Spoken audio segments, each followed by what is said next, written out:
नमस्कार दोस्तों, मैं कृष्ण कुमार स्वागत करता हूं आप सबका हमारे नए वीडियो पे। और दोस्तों माफ़ी चाहता हूं कि वीडियो बहुत लेट से आ रही है, क्योंकि मेरा थोड़ा तबीयत ख़राब था तो वीडियो नहीं बना पा रहा था। एक्चुअली अभी भी ख़राब है, लेकिन जैसे तैसे मैनेज करके बनाने की कोशिश कर रहा हूं और होप कि ये वीडियो अच्छा बन जाए।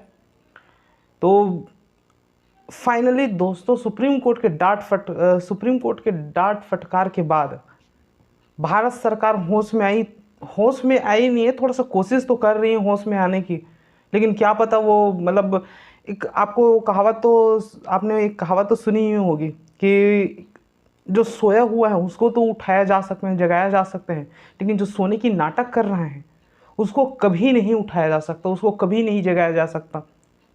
तो ये जो सरकार है, हमारी जो सरकार है अभी, वो सोने की नाटक कर रही है ना कि सो रही है। और जैसे कि कहावत में कहा गया है कि सोने की नाटक करने वालों को कभी नहीं उठाया जा सकता नींद से। हाँ, तो बस यही चल रहा है आज हमारे देश में। तो जैसे तैसे सुप्रीम कोर्ट के फटकार के बाद में सरकार थोड़ा सा सोने मतलब जगने की कोशिश तो कर रही है। उसमें एक स्टेप थोड़ा सा लिया तो सही। सुप्रीम कोर्ट के कुछ सवालात के बाद में नरेंद्र मोदी ने अपने भाषण में एक बार जो संवाद करते हैं मन की बात में, उसमें उन्होंने ये फैसला लिया है या ये घोषणा की है कि अब 18 से 18 साल से 45 साल के बीच वाले को जो है 18 साल के ऊपर वाले जो लोग हैं उनको भी फ्री वैक्सीन दिया जाएगा और केंद्र के द्वारा वैक्सीन खरीद कर राज्यों को फ्री में देगा।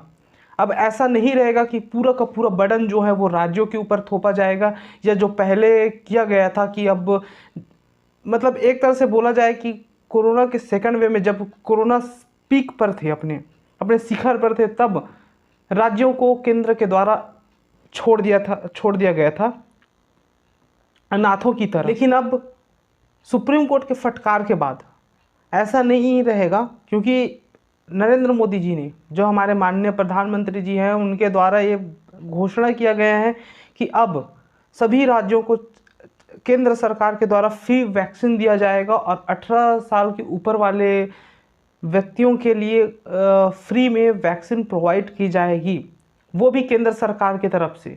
इसके साथ ही गरीबों को दीपावली तक का राशन भी फ्री में दिए जाने की वायदे उनके द्वारा किया गए हैं। तो ये भी एक बड़ी खबर आती है। सुप्रीम कोर्ट के द्वारा कुछ सवालात किए गए थे, जैसे राज्यों को क्यों छोड़ दिया गया अकेले अनाथों की तरह, या फिर जो 35,000 करोड़ का जो बजट था वैक्सीन में, वो पैसे कहाँ गए, उसको कैसे यूज़ किया गया, वो पैसे बचे हैं कि नहीं, इस तरह से कुछ सवाल किए गए 4-5, जिसके फलस्वरूप सरकार नींद से उठने की कोशिश तो कर रही है, खूब जल्दी उठ जाए, उनको समझ में आ जाए भाई कि ये अब चुनावी भाषण नहीं रहा, ये देश के लिए क्रिटिकल सिचुएशन है, बहुत ही बड़ी सिचुएशन है। इसको अगर सही से हैंडल ना करें तो देश गर्त में या गड्ढे में जा गिरेगी, और वो वही हो रहा है अभी भी। देश का जीडीपी आपने देखा है, देश का जीडीपी माइनस में चल रहे हैं अभी। कहाँ हम बात करते थे 5 ट्रिलियन इकॉनमी की, और हमारे ये भाई साहब संबित पात्रा, ये तो मोदी नाम के माले भी जब डाले। कहाँ हम बात करते थे 5 ट्रिलियन इकॉनमी की, कहाँ हम बात करते थे विश्व गुरु बनने की। ऐसे बन रहे हैं आजकल तो विश्व गुरु, हम तो हैं ही। लेकिन जो 5 ट्रिलियन इकॉनमी है, 5 ट्रिलियन इकॉनमी तो छोड़ो दोस्तों, बांग्लादेश के इकॉनमी से भी पीछे हैं हम। अब बांग्लादेश भी हमारे इकॉनमी को टक्कर देके आगे बढ़ गई हैं। हर चीज़ में हम नीचे जा रहे हैं, जीडीपी पे जा रहे हैं, हंगर इंडेक्स पे जा रहे हैं, डेमोक्रेसी इंडेक्स पे जा रहे हैं नीचे। हर एक चीज़ पे, हर एक इंडेक्स पे हम नीचे जा रहे हैं। ऐसे बनते हैं एक विश्व गुरु और 5 ट्रिलियन इकॉनमी का और सबसे ताकतवर देश, ऐसे बनते हैं उनके साथ कंपटीशन करके जो हमसे नीचे हैं। अब कहाँ भैया, हमसे नीचे कहाँ हैं? अब तो जिससे बात करते थे, जिससे टक्कर लेते थे बांग्लादेश, वो तो हमसे भी ऊपर चले गए। ऐसे में देश डूबता जा रहा है, इसको सरकार को ध्यान में देना चाहिए। एक सही पॉलिसी लाना चाहिए। आप अगर नहीं कर सकते, कम से कम एक्सपर्ट की सलाह तो लीजिए। आप वो भी नहीं करते अपने ईगो में, अपने ईगो के कारण। जो काले कानून होते हैं, जो काले पॉलिसीज़ होते हैं, उस पर पीछे हटते भी नहीं है। कदम तो पीछे ले लीजिए, कोई बदनामी नहीं होगा आपका। ऐसे बहुत सारे पॉलिसी आए और गए जो काम में नहीं लाए, लेकिन अगर वो सरकार भी अपने ईगो के चक्कर में ऐसे पहले अब आप जैसे कर रहे हैं वैसे किए होते, तो सोचिए कि आप ये देश कहाँ होता पहले। भाई अगर आप विकास नहीं कर सकते तो पहले जितने में था उतने में लाके छोड़ दीजिए। थोड़ा सा ध्यान दीजिए मोदी जी।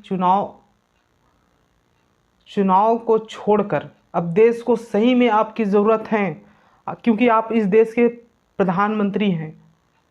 आप इस देश के कर्ता धर्ता, इसलिए आपकी ज़रूरत है। और आप इस समय अगर सो जाते हैं या टेबल अंदर छुप जाते हैं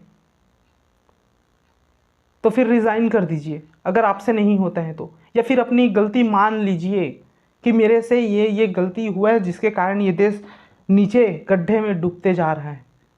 आप ये गलती मान लीजिए।